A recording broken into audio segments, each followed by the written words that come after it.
Hello, welcome back to the studio. This week I thought we'd have a go at tackling something sort of rather large and obvious, like a nice cloud. We see them every day, but we sometimes struggle to paint them. So I thought, let's make this whole painting today about painting clouds. I'm going to put a little bit of water underneath it so we can do some reflections as well for a bit of fun. But how do we tackle something like that? It's a bit complicated, doesn't it? Well, I've got a few little tricks and tips that will help you. And for those, I'm going to go back in time. History taught us a few tips and tricks about tackling the layout of a painting, a subtractive process. Not sure what that is? Well, you better stick around because I'm going to be doing that on this canvas.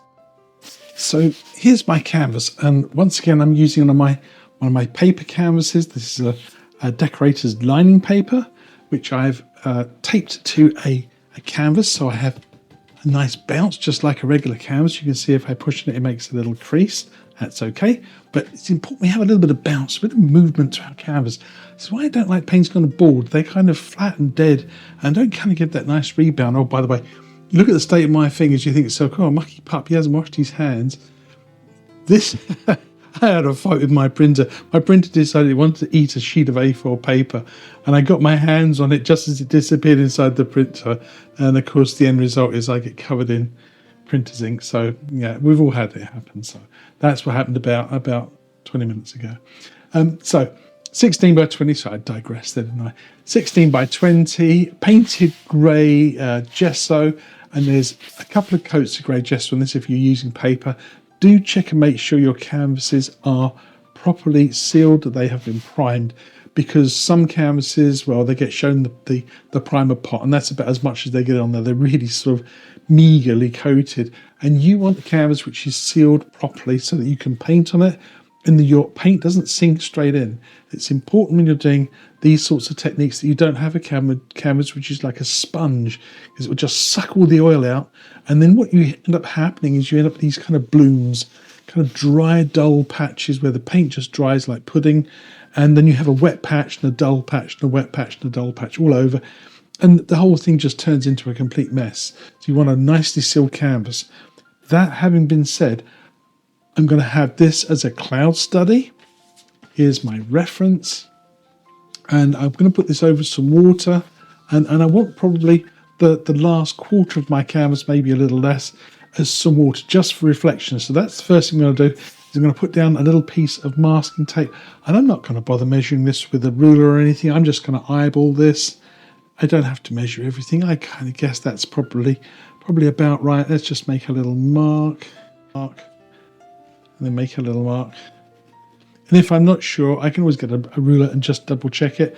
And I'm going to put down a piece of masking tape. And for this, I like to use a 1/2 inch wide masking tape. Some people use wider tape, but I find this 1/2 inch masking tape very good. And I've got this down under the video. You'll see in the description, there's a whole list of all the materials I like to use. And there's 1/2 inch masking tape there to show you an example. And tear yourself off a nice length. And I am simply going to be putting that just under my pencil mark, like so. Rub it down and just tuck it round the back, out the way. There we go. So that's it, nice and easily done. Now, the very next step is to do some drawing. And that's right, I'm actually going to be using a pencil for once. You don't see me drawing very much because most of the time I just try and paint along and use my eyes to sort of measure things out. But sometimes when you're doing something like this, it's actually quite nice to have a pencil drawing to work from. Now, I picked this painting not because I thought it would be a good demonstration of a technique, but simply because I like it. It's dramatic, it's full of energy, but it's complicated looking, isn't it? You start getting involved in all these little twiddles and twirls and things, and suddenly your eyes are sort of, well, they're a bit overwhelmed. Then I think about how I'm going to paint it, and what I tend to do, and this is a really useful technique, is I try and break things like this down into simple shapes. It's a good standard to work to.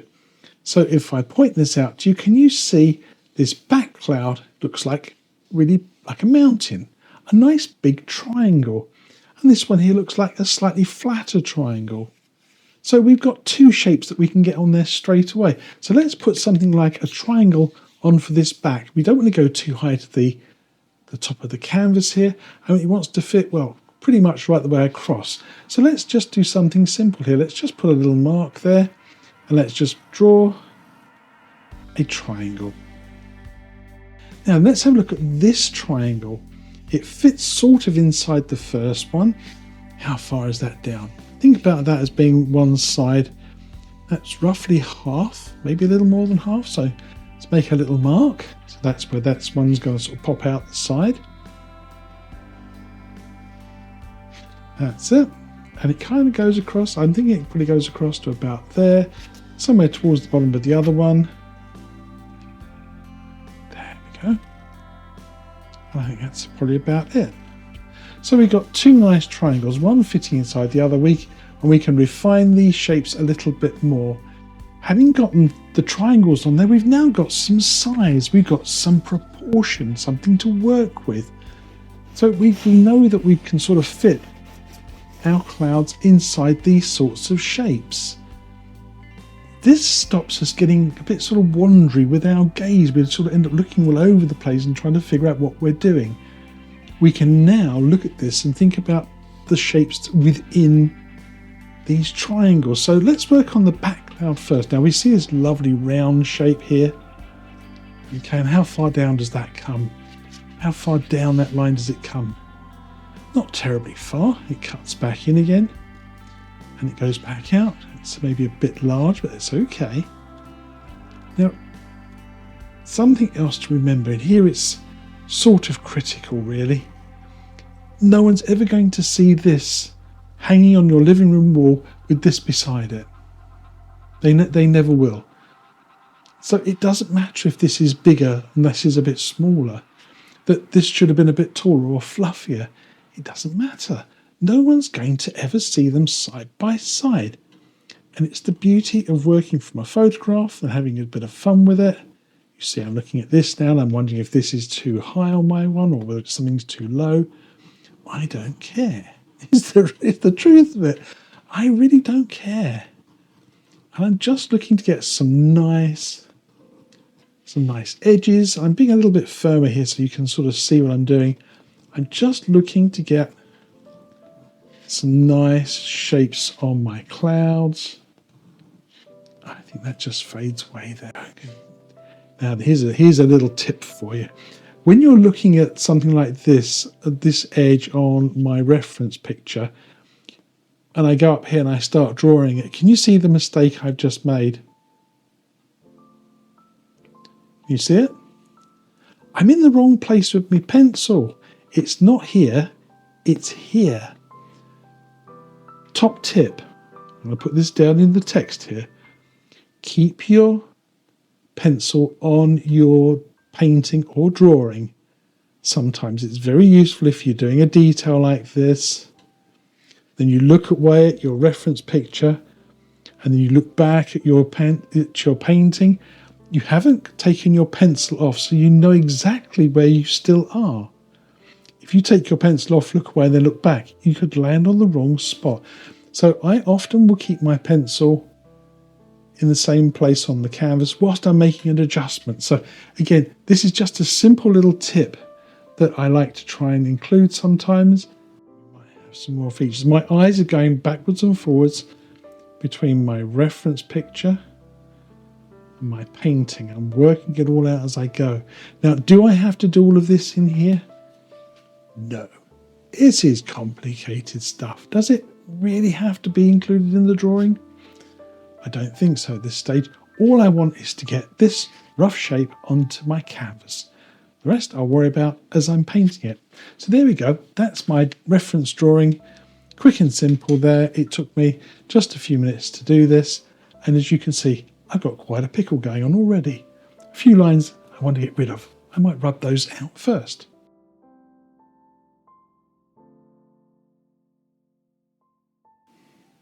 So having sorted out our line drawing, we want to cover this with a very, very thin wash of some dark sienna, thinned out with some mineral spirits or some thinners, just to create a wash. and that will sort of go semi-dry. The only problem is that it's easy to lose this outline, and it also might wash away. So here's a neat little trick. If you take a regular pencil, in this case I'm going to use red, you'll find that this actually sticks better than a regular lead pencil. Now this is just a Staedtler aquarelle, nothing special here. But I'm just going to go back over some of these edges. You see how much that stands out against that grey. It's easy for you to see as well. Coloured pencil. You can use a blue one, you can use any colour you like. I've just chosen red. It'll stand out nicely on my canvas. So let's get some oil paint on here. Okay, so the very next step for my painting is to use this, which is a little squeeze of some dark sienna and a few little drops there of some odorless thinners. Okay, I want to make a nice wash colour here. Now, you don't want this to be too wet and runny. It's got to have a little bit of paint mixed in with it, but let's say it's a thin wash of colour. I can't tip the dish up too far, but you can see it's pretty runny, but it's got some paint mixed in it. And I'm just using one of my really old brushes. Now let's have a little go with this. It's pretty thin. I'm going to put a little bit more paint in there. The idea is we just want to put on enough just to stain the canvas, but you can still see my drawing through it.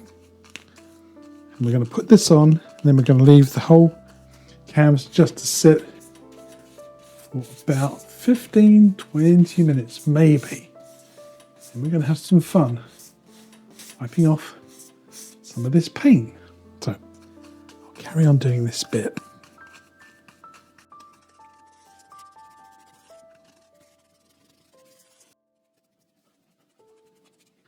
There you are, just a quick zoom in so that you can still see the outline, can still see the line of my clouds. The paint is very thin and transparent, and this now needs to sit for about 15-20 minutes, sort of dry slightly. It becomes sort of slightly tacky. Now this particular technique is in oils, but you can do something similar with this to this in acrylics. It's not something I've done a lot of, but we'll see how we get on with this in oils. Maybe later on I'll do an acrylic version of this painting just for some fun, but let's see how the time goes.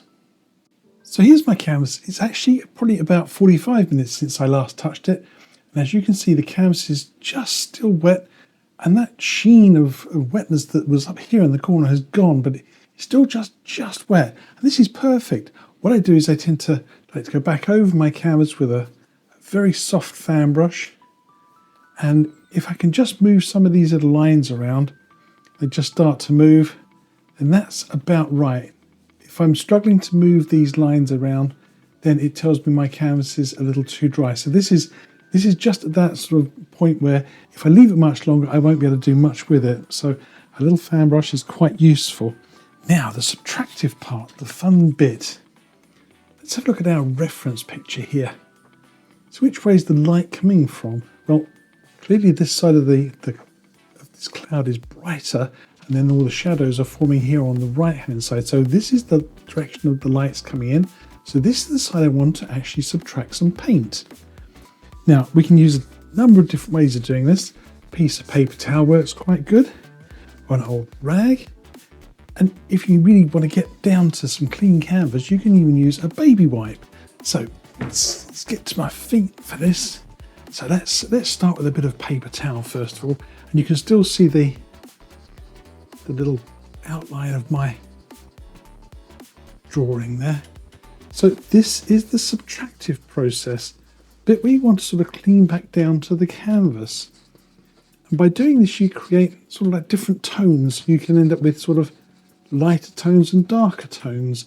You almost becoming a sort of a way of sketching out your clouds just by removing a little bit of paint. You can start to create the cloud shapes The good thing is if you take off a little bit too much, you can pick up a fan brush, just soften it out again.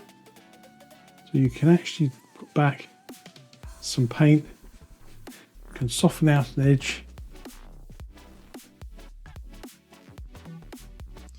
As I started this process, I realised I'd probably left my canvas just, well, a little bit too long, and it dried a little too much. But that was easy to fix. I just switched from a paper towel to a baby wipe. No problem. Easily solved. So here's my subtractive painting after about maybe 10 or 15 minutes of just wiping out, looking back at my reference picture. As you know, I like to hold it up, walk away. Have I got something that looks sort of like it should be? I think I'm not far away actually, maybe a couple of little adjustments up here. But by and large, I think I've got something that looks something similar. And if you want to get in and do any little touch-ups, you can always use a cotton bud. All I do is I just sort of rub it, squeeze it onto my baby wipe, which is what I use in the end. What happened is my canvas dried a little faster than I wanted it to. But if you want to go back in and do small detail, then you can always use the end of a cotton bud. And the next step is just to leave this completely alone to dry. This is the underpainting for my big cloud, so I don't have to do very much more to it, and then we can add some colour. So there you are, subtractive painting. Gosh, it's a lot of fun. So here's my canvas 24 hours later, and as you see, if I touch it and run my hand over it, it's completely dry. No paint at all coming off. What's happened is obviously the thinners has evaporated and it's left that incredibly thin layer of oil paint to dry on the canvas. Now, the technique you're seeing here is subtractive. In other words, what I've done is I've put on and I've removed some of the paint and left some of it behind. What I've left behind is what is known as a tonal map. Very complicated way of saying, well, sort of an underpainting in just one tone, but lots of shades and shadows in it. This is incredibly useful when you're learning to paint because it sort of gives you a bit of a roadmap. It lays out a painting for you in various tones and hues, different sort of values. So instantly you can see that somewhere in here I've got some lovely deep shadows, and in other areas I've removed more paint for the highlights. If you can learn to do this when you're painting, just to have a couple of canvases that you practice this on, it means that you get a real sort of sense of understanding about how the volume or the proportion of something sits on a canvas. Whether it's a building or a tree, someone's face, it doesn't really matter. What you're looking for is a shorthand way of putting something on a canvas and giving it some sort of scale. And as I say, volume. You can see when you look at this, big billowing clouds, and yet there's really nothing there. Flat as a pancake. So this is a very useful technique and one that you should try. I did make one schoolboy error, but I'll come on to that a little bit later on. Remind me and I'll tell you. Time to get this into some colour. Here's my palette for today's painting, and I've got titanium white. I have a guest colour, which is cerulean blue. I don't usually use that. And I have some Prussian blue for some darker tones, a little black, and these three colours I've combined together and they make a colour called Payne's Grey.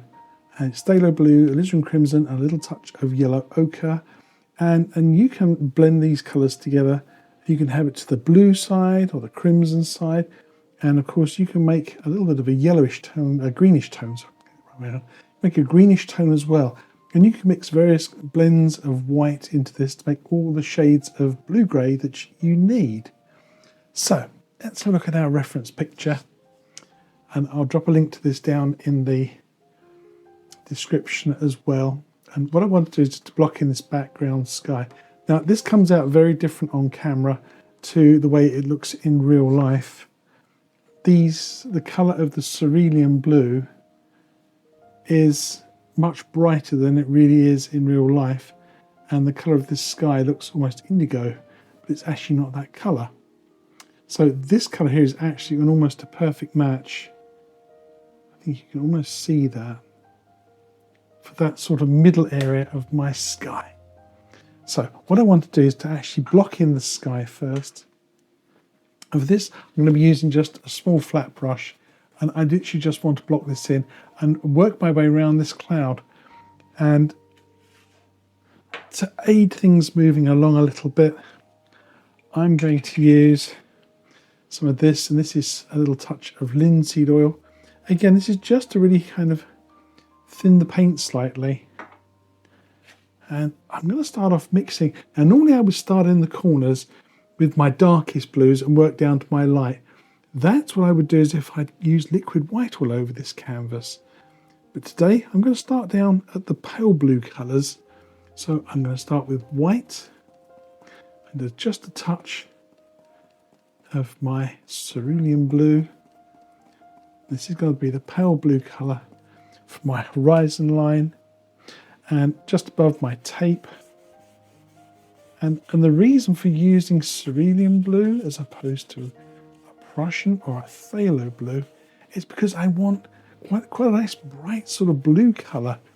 Phthalo blue tends to be a little too sort of sharp, almost springtime-like, and Prussian blue is a very cool blue colour, so it tends to be a little bit sort of wintry looking. I want this colour to be more sort of like springtime. I just adjusted my settings on the camera there to bring this colour up a little bit more. There we go. White. That's a lovely colour, isn't it? Now I'm going to make sure there's some sort of graduation. I can't have such a really big jump in colours. I'm going to tone that down a little bit in a moment. But I'm going to just kind of take this colour, block it in between my clouds. And I'm scrubbing this on pretty thin.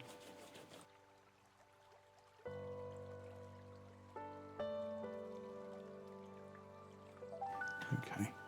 Now I'm going to start pulling in some Prussian blue. It's a cool blue colour. It likes to work with cerulean blue.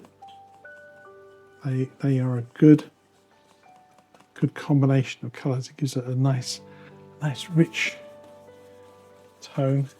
It's a bit shocking, that isn't it? It's a bit much. It's a sudden change. I have to pull some white into this.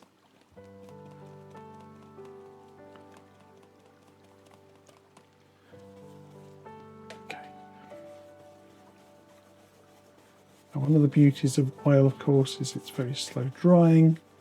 So you can sit and you can blend and you can play with your colours to your heart's content. And I'm going to increase the darkness of the blue colour going up to the top of the sky so that I end up with that colour, which is really almost a completely strong Prussian blue colour. And I could even darken that further by adding a tiny little drop of black. Once again, this looks pretty bright on screen. If I reduce the exposure down, you probably get a truer colour. There we go. Now the trick here, if there is a trick, is not to have this colour drifting all the way down here so you lose this light tone. And I'm going to do a little bit of different blending techniques today. I'm going to blend these colours without using a brush to brush with traditionally. This is something I see another lovely artist using this technique, and I'm going to borrow his technique. And it's an artist by the name of Jan Hendrik Dolsma, a Dutch artist, and I've mentioned him before on my channel, and you really must go and check out his skyscapes. He is absolutely wonderful to watch, lovely artist, great techniques, and he just does these most beautiful paintings. absolutely wonderful. I'll drop a link to his channel. And if you haven't come across this guy, Lane Johnson, again, he's a professional artist. He does the most amazing landscapes, huge clouds, and these are the people I take inspiration from. Okay, so if you ever wonder who inspires me to paint, it's people like Jan Hendrik and Lane. Those people are ones that get me fired up about painting things like skies. So you see, I've stopped the colour there. I didn't want that to sink much further. I'm going to go back to my Prussian and a little drop of cerulean blue. There's a reasonable amount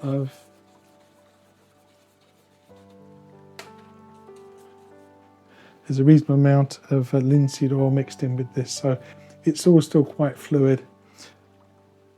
I'm going to blend these colours together, but without using a normal brush stroke. I've got to pick up my brush. Okay. So the brush I'm going to use is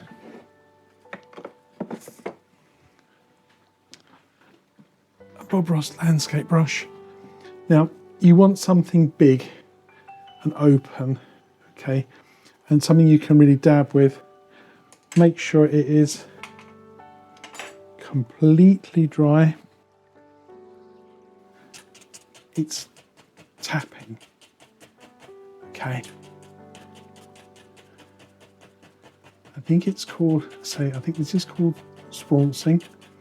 What it does is it kind of makes little pinpricks through the paint, and it almost shows up some of the underpainting colour that comes through.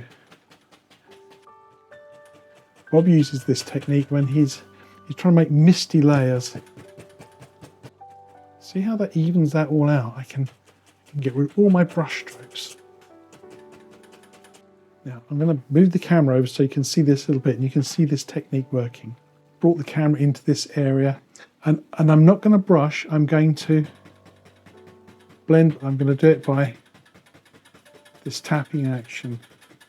What this does is it keeps the colour in the same spot. It doesn't allow them to drift into each other too much. Sorry about this, my canvases. Look at that. Look at that for a smooth graduation of colour. Really up close, you look really close. You can see little tiny touches of that colour grinning through. What it does is it kind of gives the paint, it's like a luminous look to it. The paint tends to look like it's got a glow behind it. This is where the underpainting colour comes into play. But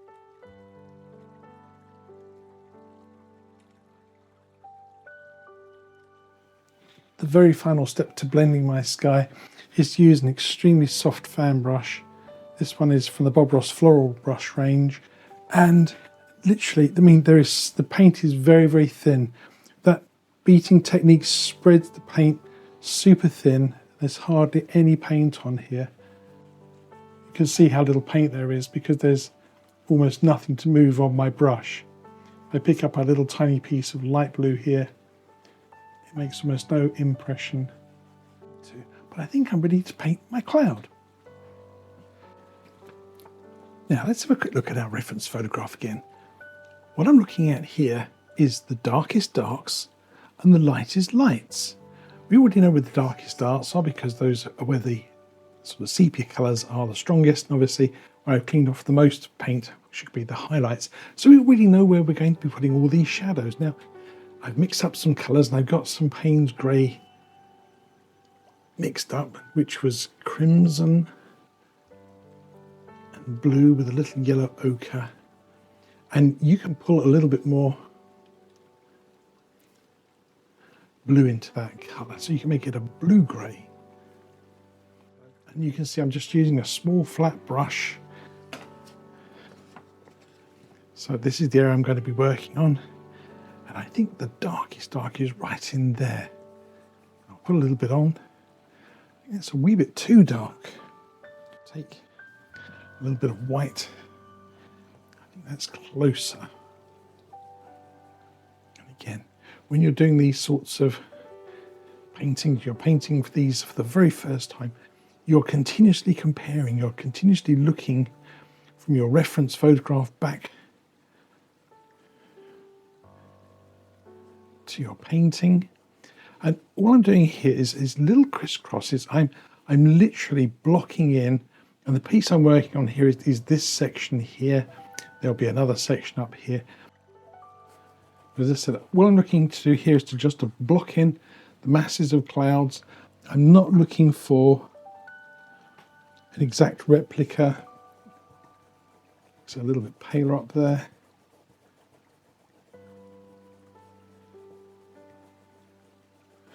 And see, you can create a nice little bit of texture there. You can sort of create these sort of patterns and shapes in our painting.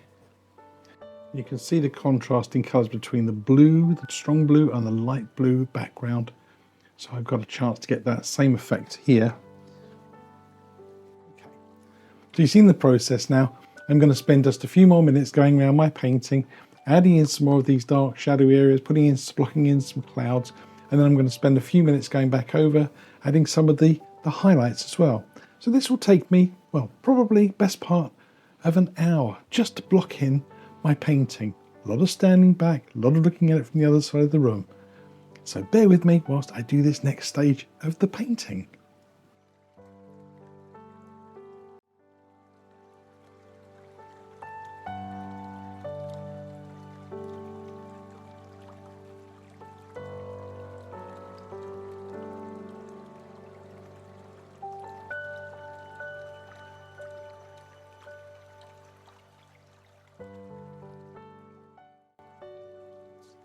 But I think I'm there with most everything.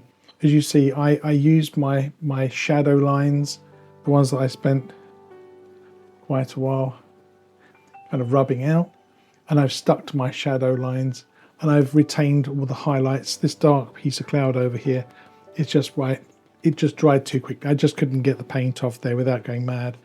But I don't worry too much about this. I'm going to be putting something light and bright over it. It's not really in your eye line too much, so I'm going to just put a little bit of shadow into here. But that's the reason why that looks a little on the dark side. But that's it. That's the shadow part of my painting done. Okay, I'm going to block in some highlights. So for that, I'll need a clean brush. I always think it's a thrill when you walk into a room and you see a painting part finished. You just stand back and it looks just amazing. I can't describe it. It's just one of those things. Oh, look at that. Just adding the shadows to my clouds has made them become more sort of 3D. And now you see how that sort of underpainting colour that I've been left with, my cloud starts to glow. It almost jumps off the canvas. In fact, I walked away from my painting for maybe sort of 10 or 15 minutes, and I walked back into the room, and this painting glowed so brightly from the other side of the studio, and yet it's only half finished.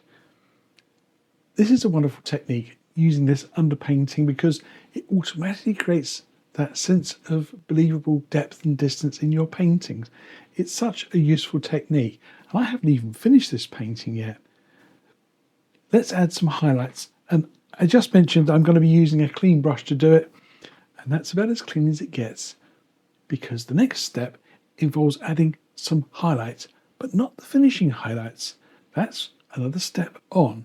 So what we want to do next is to add some colour that's bright, but not pure white. That's the key. Keep watching.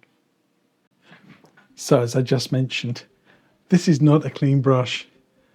What I did is I just dipped into some of my linseed oil and I just squeezed it out onto a paper towel. So it's still got a little bit of colour in there, because I'm going to add some mid-tones. I just don't want pure white.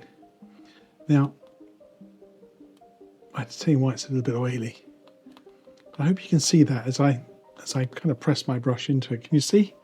I've got some of this colour bleeding back out. Now, I could tint this with a speck of yellow ochre to create a warm yellowish tone, which sounds kind of wrong, but it's strangely enough, if you tint things with a slightly warm yellow tone, they can actually appear to be brighter than white.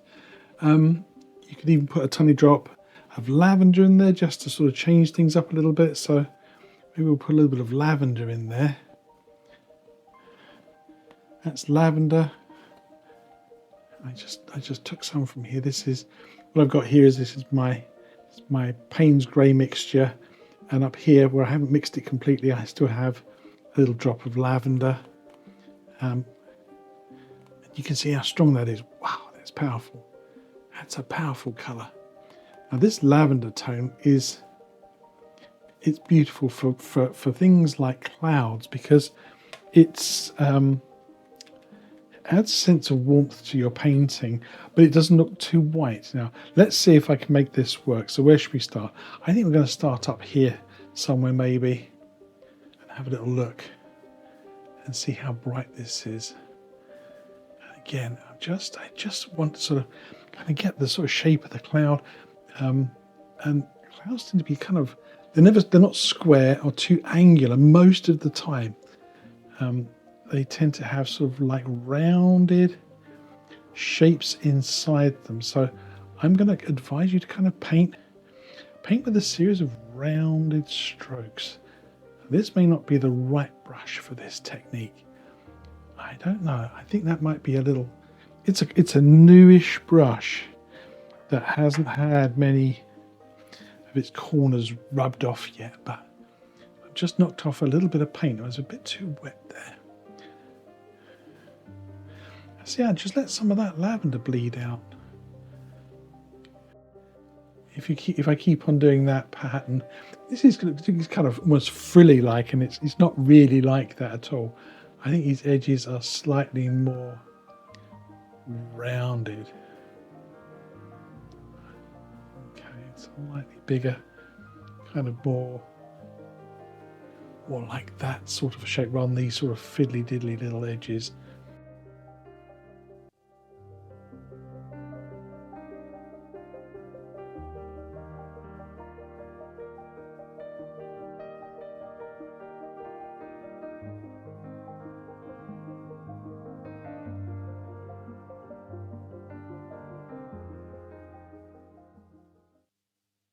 So here's the painting after I've added the first layer of highlights to my clouds. And as you see, they're really starting to form up, but I've left quite a bit of the underpainting peeking through. Now, if you remember right back at the very start, I said there was a bit of a schoolboy error. Well, it was really to do with that very, very first colour I put on. I used dark sienna. It's a little bit on the sort of sepia side. If I had chosen to use something like raw sienna, a little touch of ochre into it, these slightly brownish tones will look much more sort of orange, a more fiery sort of glow. I know, it's just a small difference between the way I've done this and I might have done it, but it could make all the difference. So take care with those underpaintings. They're very, very important to the overall look of a painting. As I also mentioned, this is a tutorial all about painting clouds, and I'm not really trying to produce something that's totally photographically accurate. It's the reason why I start off with just triangles. So don't beat me up too much if my clouds don't look exactly like the reference photograph. But I do have to add one more step to my painting, the final highlights, where I can fine-tune things a little bit. Let's get on with it next. So I think a change of brush this time. I've used this square-ended flat brush all the way through, but I'm going to change up now for a small round filbert and a round brush. I think these might give me a slightly more pleasing shape to my brush work.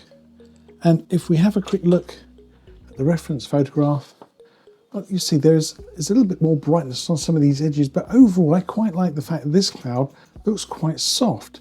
This cloud, by contrast, looks quite sort of heavy, some really sharp edges. So I still want this to look a little bit on the soft side, which is why this cloud really hasn't been overworked. This one I'll put a bit more sort of paint on. But let's start off by just using our round brush. And as I mentioned previously, I'm going to take some titanium white paint, certainly not clean. I'm going to add just the smallest speck of yellow ochre into it. So it's white with just a hint.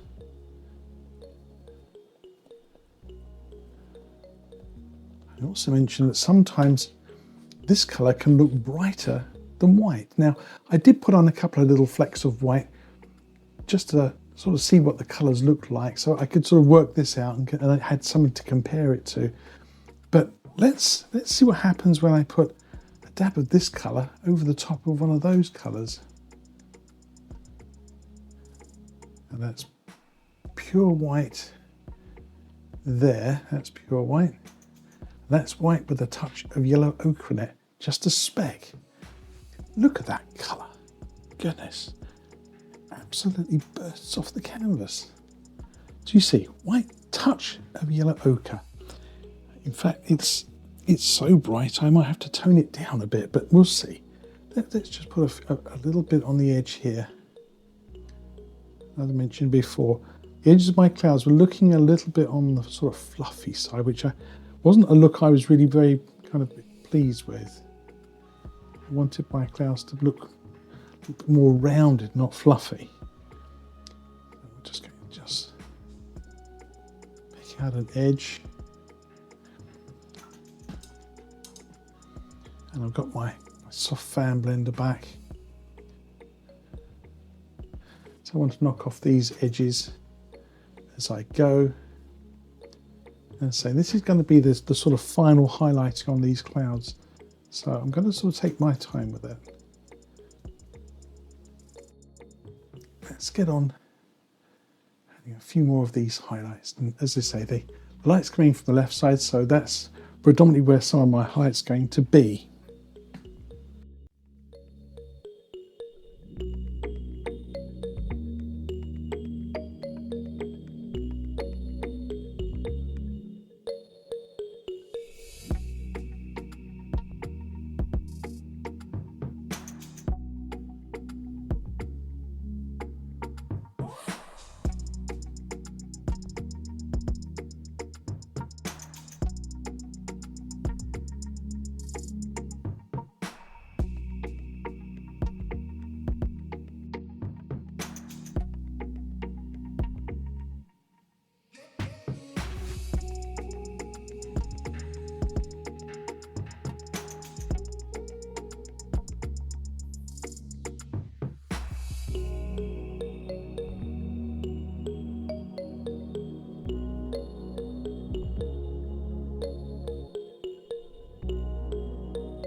So that's my cloud in the back, roughed in, highlighted, shadows.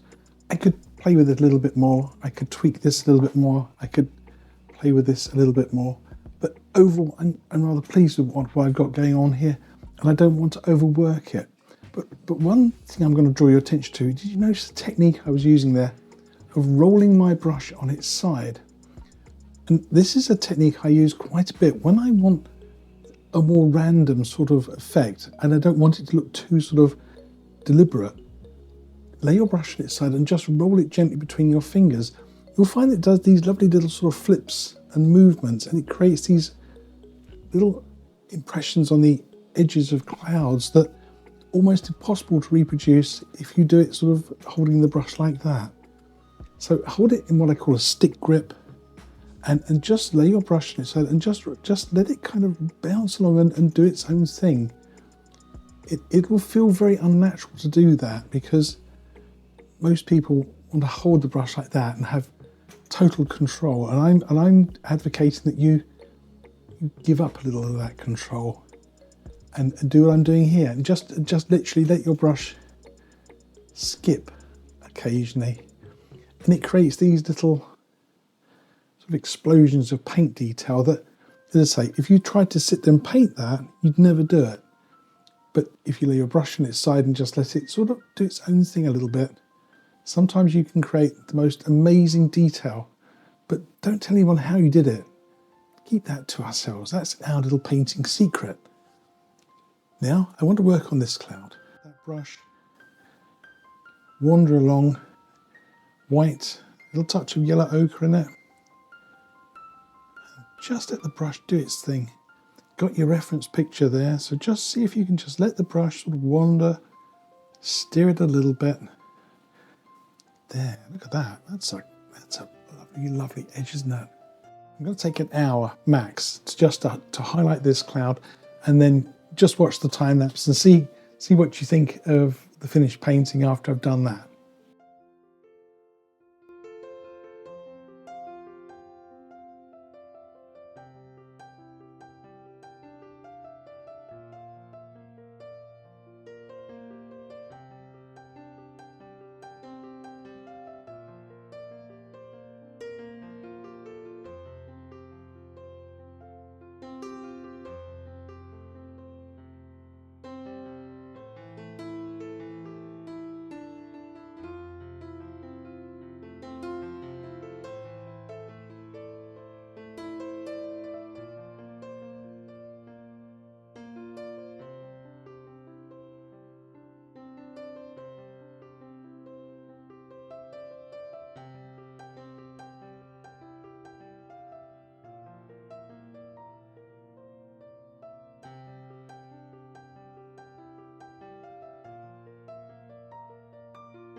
Well, crikey, having so much fun with my painting, I forgot I've got to do some reflections down here. I don't have to. I could just trim the paper off there and just call it a study of a cloud. But I'm going to have a go at doing some reflections here. But I'm going to keep this very, very simple because I don't want to try and take your eye away from the main subject. So this is going to be a little bit like a Bob Ross sort of brush down, brush across sort of see. I'm not going to put a lot of effort into it, so I'm going to just do that next section, and I'll just talk you through a little bit of what I'm doing here. But of course, I mustn't forget to pull off the tape first. Ask me how many times I forgot to do that in the middle of a painting demonstration at an art club. Only once. Right, let's put something on here. I'm probably going to do something like I'll use some liquid white, maybe something like that, and just pull some colours in from my palette. So a nice simple finish. So here we have some Bob Ross liquid white, and I'm going to just use a small flat brush here, and I'm literally going to just scrub this in really, really thin. I'm going to sneak up on that horizon line, and then, as I said, I'm just going to grab a few of the colours from my palette that I've used for this cloud scene, and just pull them down and brush them across. So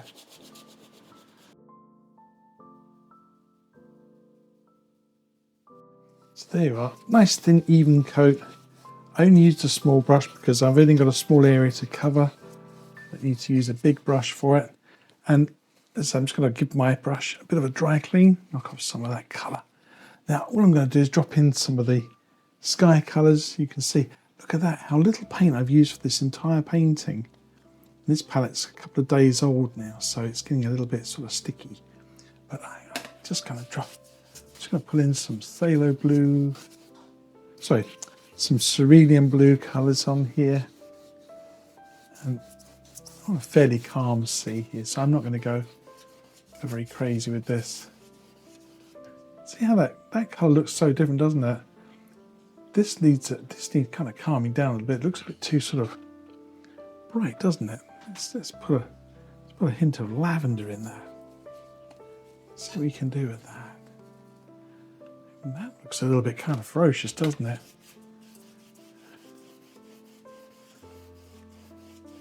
Ooh, that looks really, really not quite the right colour, does it?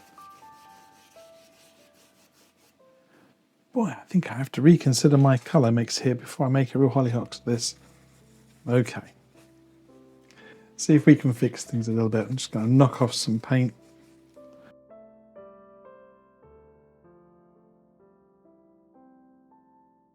You have to tone this down a little bit. Let's put some of the darker tones in there.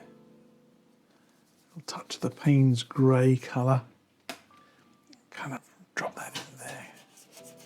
Payne's grey.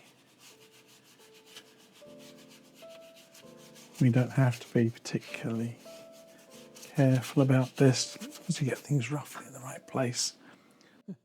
So kind of close your eyes and throw some paint around a bit. It's kind of like that, really. And then probably what I'll do is I'll just kind of groom this all into something looking a little bit like water, but you really don't have to get kind of too fiddly with it.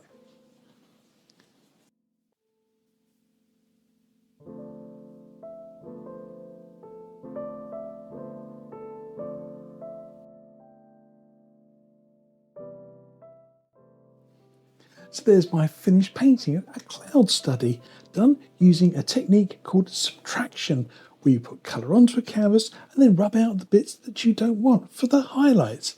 It's a great technique, and as you can see, I've left some of it peeking through my clouds. It really gives it that little extra something.